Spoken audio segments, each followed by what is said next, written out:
Qui sert de pont entre les Burundais en exil et ceux restés au pays à travers des informations bien fouillées concernant tous les domaines de la vie du pays. Le magazine Humura Burundi est diffusé sur le web via le site de la RPA www.rpa.bi. Humura Burundi.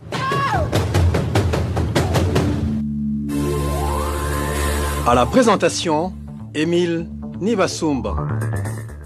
Bienvenue fidèles auditeurs dans ce magazine Humura Burundi du 14 décembre 2019. Voici d'abord ses principaux titres. Enlèvement de 3 réfugiés burundais à Nduta la nuit dernière. Les sources sur place indiquent que des hommes en uniforme de police tanzanienne et burundaise sont responsables de ces enlèvements. Et la plateforme YouTube n'est pas accessible depuis hier à Bujumbura, signalent certains citadins. Ils affichent leur mécontentement dans cette édition. Et comme tous les samedis, la rubrique Au cœur de la société va boucler notre magazine. Aujourd'hui, les réfugiés burundais de Butare vont parler de leurs activités génératrices de revenus. Ingénieur Égide Mwemero assure la mise en onde. Dans quelques instants, le développement de ces titres.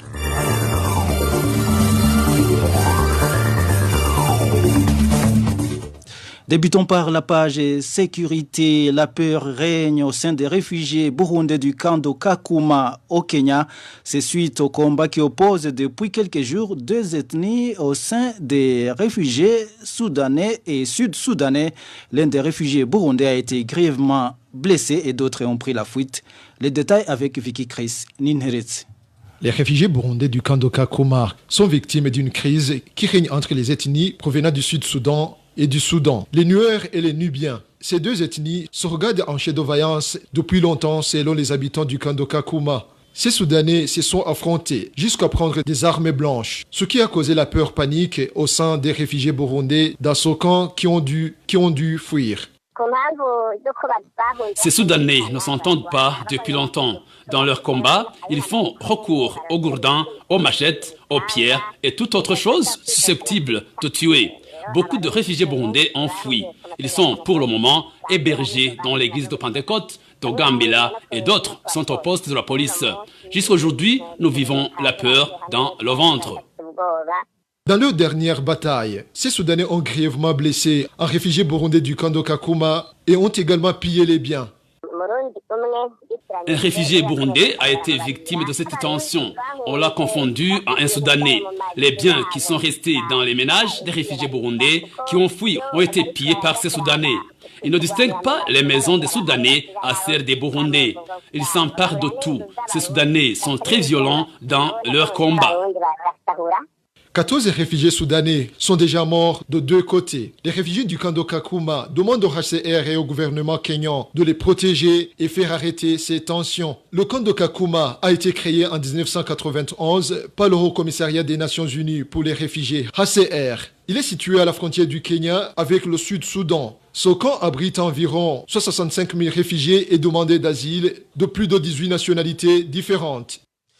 Restons dans les camps des réfugiés burundais, mais cette fois-ci, rendons-nous en Tanzanie où il y a eu enlèvement la nuit dernière de 3 réfugiés burundais du camp d'Onduta dans ce pays.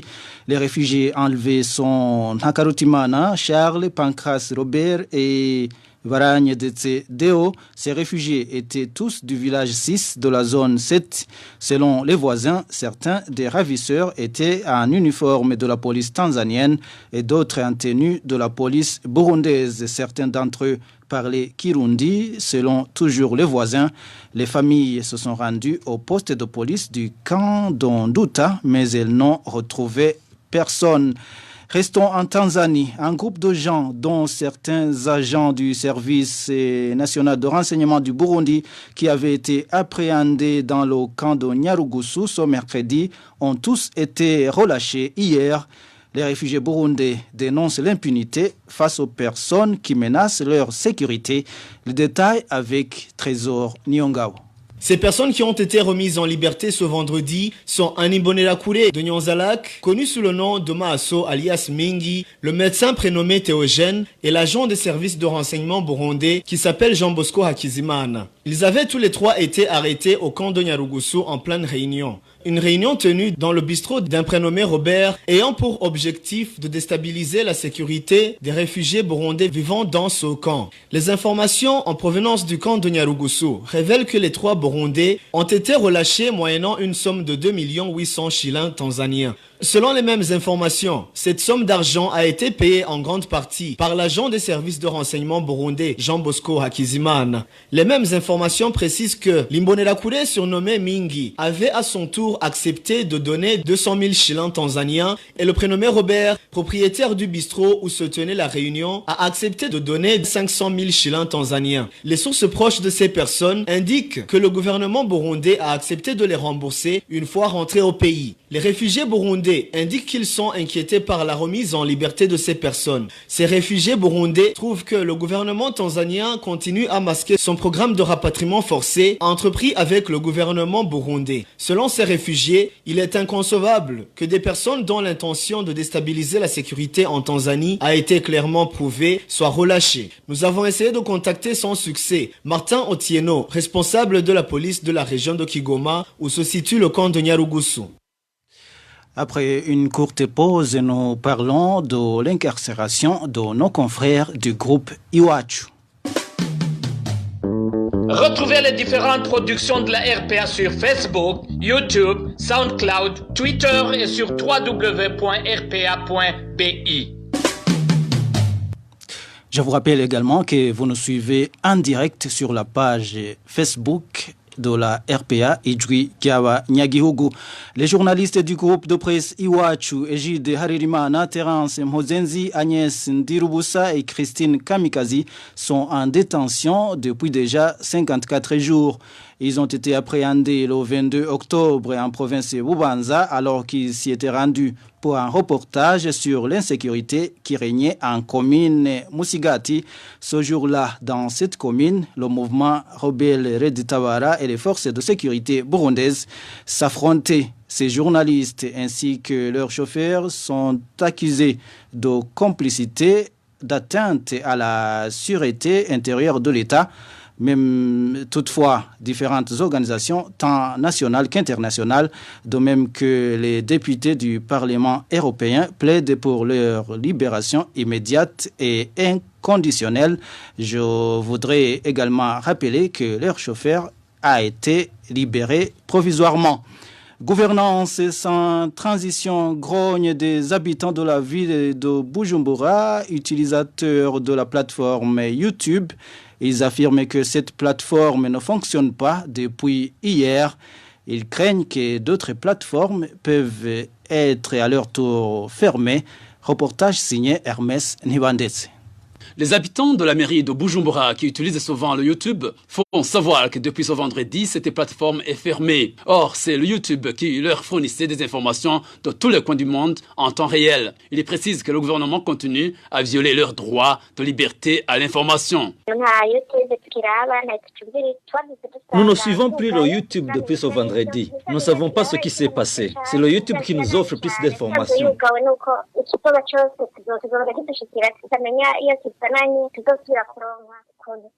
Si elle est fermée, c'est que nous n'aurons plus accès à des informations. Le gouvernement viole nos droits à l'information pour qu'il fasse du n'importe quoi sans que la population ne sache quoi que ce soit.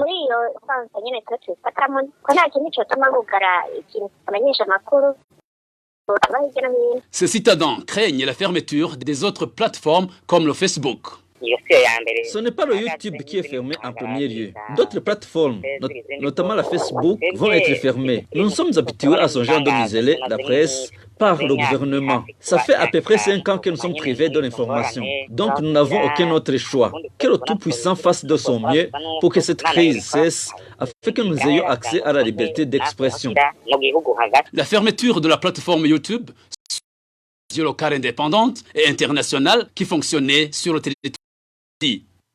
Je rappelle qu'il y a plus d'un mois, avait été signalé à Bujumbura et certains Burundais avaient décidé d'utiliser cette plateforme en passant par l'outil VPN, Virtual Private Network en anglais.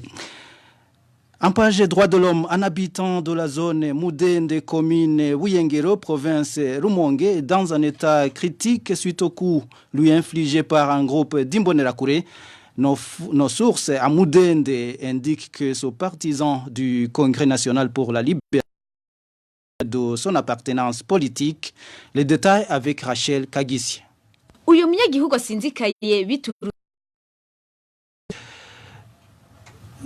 Nous nous excusons pour cet élément sonore. Nous vous disions que un habitant de la zone Mudende, commune Wiyengero,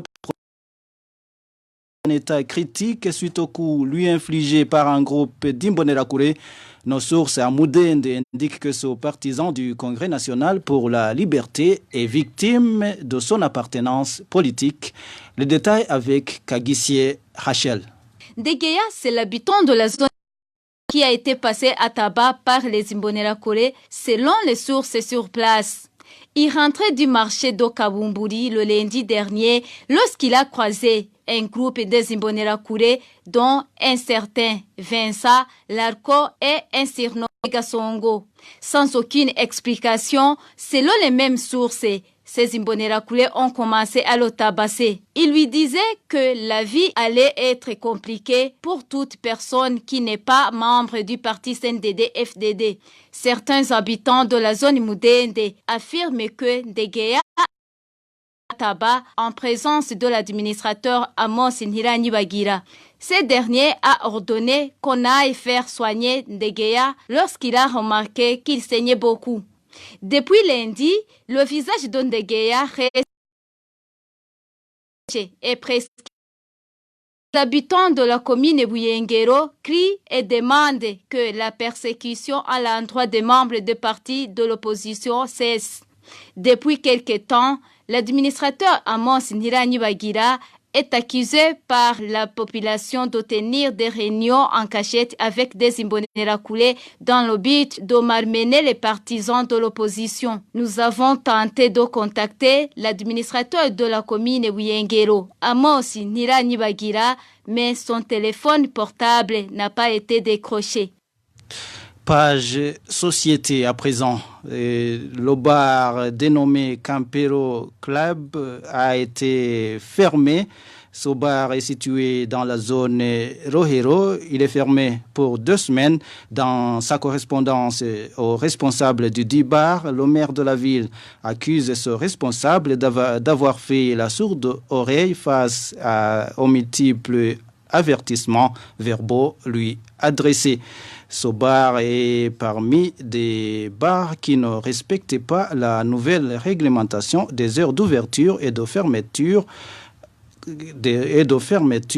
signale le maire de la ville. Pour rappel, la réglementation des heures d'ouverture des débits de boissons a été arrêtée le 21 novembre dernier.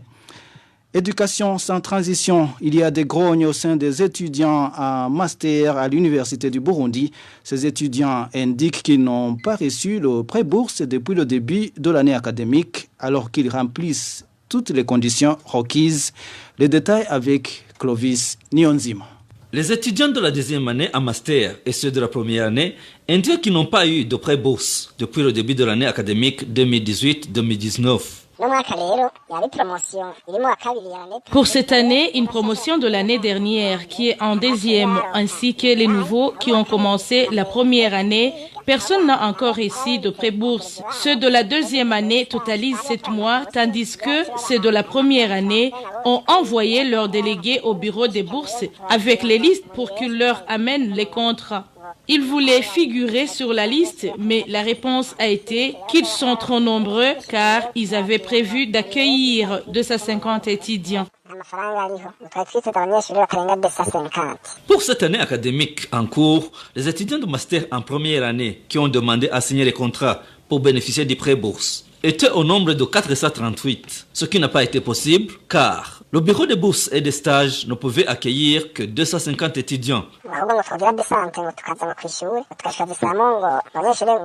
Ils auraient prévu de faire une descente à l'université pour pouvoir choisir 250 étudiants qui méritent le pré-bourse. Nous demandons qu'ils le fassent rapidement afin que nous puissions poursuivre nos cours comme les autres. Sinon, il y a déjà beaucoup d'étudiants qui ne vont plus au cours car on ne peut pas étudier sans avoir mangé. En plus de cela, qu'ils arrêtent de nous diviser car tous les étudiants ont les mêmes droits.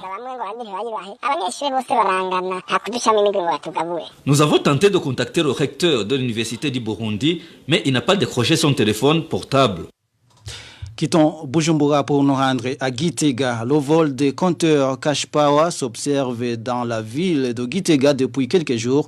Les habitants de cette ville demandent à l'administration de les aider à combattre ce vol. Les détails avec Marie-Ange Irakoze. Ce vol de compteur Cash Power a été observé dans la ville de Gitega il y a 2 semaines. Le quartier Nyabiharage a déjà enregistré 2 cas de vol de compteur Cash Power pendant ces 2 semaines.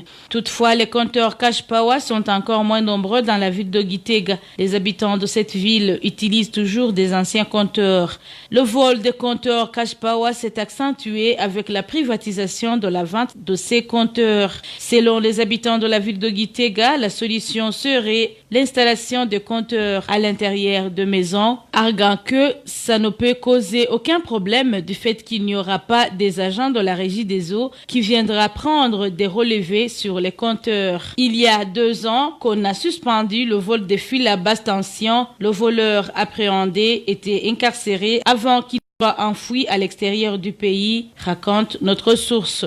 Le vol des compteurs d'eau, qui était monnaie courante dans la ville de Gitega, a été découragé. Les habitants de la ville de Gitega demandent à la régie des eaux et à l'administration de lutter contre ce vol. Merci Marie-Ange Irakoze. Je vous rappelle que vous pouvez également recevoir le magazine Humura Burundi sur votre téléphone portable. Il vous suffit de nous envoyer un message sur notre WhatsApp, c'est le +49 151 294 16 348. Tout de suite, nous abordons la seconde partie de notre magazine. Humura Burundi. Dans la rubrique Au cœur de la société d'aujourd'hui, nous vous parlons des activités génératrices de revenus des Burundais réfugiés dans la ville de Butare. C'est Parfait Mudasigana qui nous présente la rubrique Au cœur de la société. Au cœur de la société. Au cœur de la société est une émission de tous les samedis, préparée en synergie par les radios Inzamba Agatekakawe, Radio RPA Ijwi Wanyagihugu, ainsi que la radio-télévision Renaissance. Certains Burundais réfugiés dans le district de Huye depuis le déclenchement de la crise politique burundaise en 2015 exercent différentes activités génératrices de revenus. Quelles sont donc ces activités? Pourquoi ils ont choisi d'exercer ces activités en exil alors qu'au Burundi, ils s'occupaient d'autres choses? Vous trouverez des réponses dans ce mini-magazine Au cœur de la société de ce 14 décembre 2019. Parfait Mudasigana est à la présentation. Bienvenue.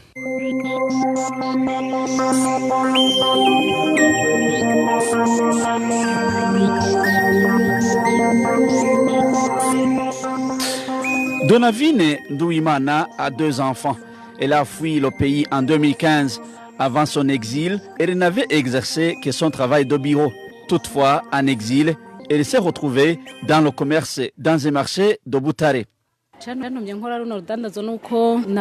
la vie difficile ici à Butare qui m'a poussé à faire ce commerce. Moi et mon mari, on n'avait pas d'emploi. On était incapables de tenir. J'ai eu l'idée d'aller au marché pour faire ce commerce. Comme je vends de la bouillie, je peux prendre une part pour mes enfants. Après avoir constaté que je peux gagner un bénéfice de 2000 francs par jour, j'ai même encouragé les autres. Il y a ceux qui m'ont emboîté le pas. Avant, je n'étais pas commerçante. J'étais à l'université en 2e licence. Il n'y a pas de saut métier. J'ai vu que tout est possible. Au début, moi-même, j'avais honte. Petit à petit, j'ai vu que je peux gagner un peu d'argent. Déjà le premier jour, j'ai pu avoir un bénéfice de 2000 francs. J'ai alloué 1000 francs à la ration de mes enfants et j'ai incorporé au capital la somme restante. Je conseillerais à toute personne qui hésite encore d'entreprendre. Même avec un petit capital de 2000 francs, on peut commencer une activité commerciale et on gagne la ration pour nourrir la famille. L'essentiel est d'oser commencer.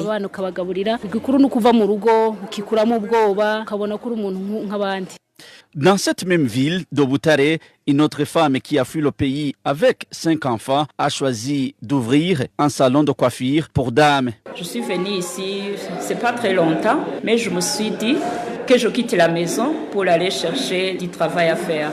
Je me suis dit, est-ce que si je reste à la maison avec mes petits-enfants, qu'est-ce que j'allais gagner de plus? C'est pourquoi j'ai pris la décision de quitter la maison. J'ai parvenu à acheter tout le matériel nécessaire pour le manicure et pédicure. Ce que je peux conseiller aux autres mamans qui sont ici à Rouillé, même ailleurs, qui sont des réfugiés, je peux les conseiller de ne pas rester croiser les bras. Quoi que ce soit, nous sommes des réfugiés. Nous devons oublier le passé et voir devant. Donc, je peux les conseiller de ne plus négliger le travail. Il ne faut pas avoir des complexes. Par exemple, maintenant, j'ai 6 personnes employées que j'ai parvenu à donner du travail.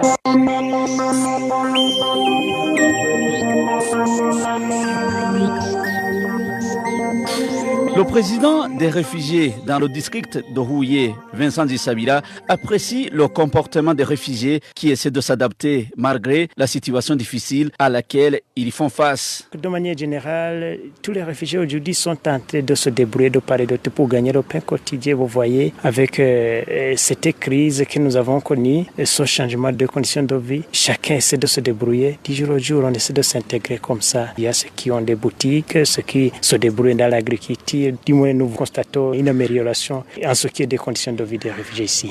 Vous voyez par exemple ici au Rwanda, il y a la politique de regrouper les gens dans les coopératives, de travailler dans des groupes. Du moins, on nous interpelle à travailler en groupe. Et nous, dans ces plaidoyers que nous faisons, nous essayons aussi de sensibiliser nos représentants pour qu'ils se regroupent en association pour travailler en équipe. Son représentant des réfugiés affirme également qu'il ne cesse de sensibiliser d'autres réfugiés pour pouvoir exercer des activités génératrices de revenus pour ne pas toujours tendre la main aux bienfaiteurs. Signalons que ce district de Rouillé compte aujourd'hui 873 réfugiés burundais.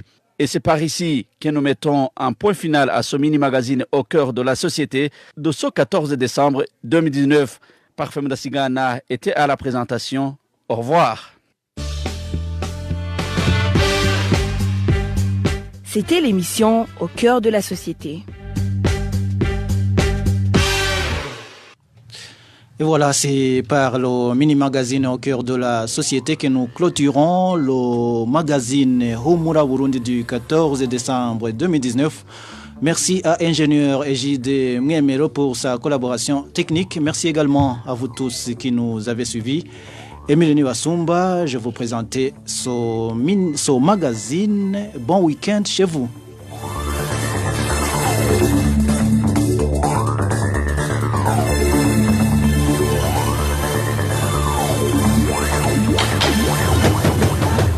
C'était le magazine Humura Burundi.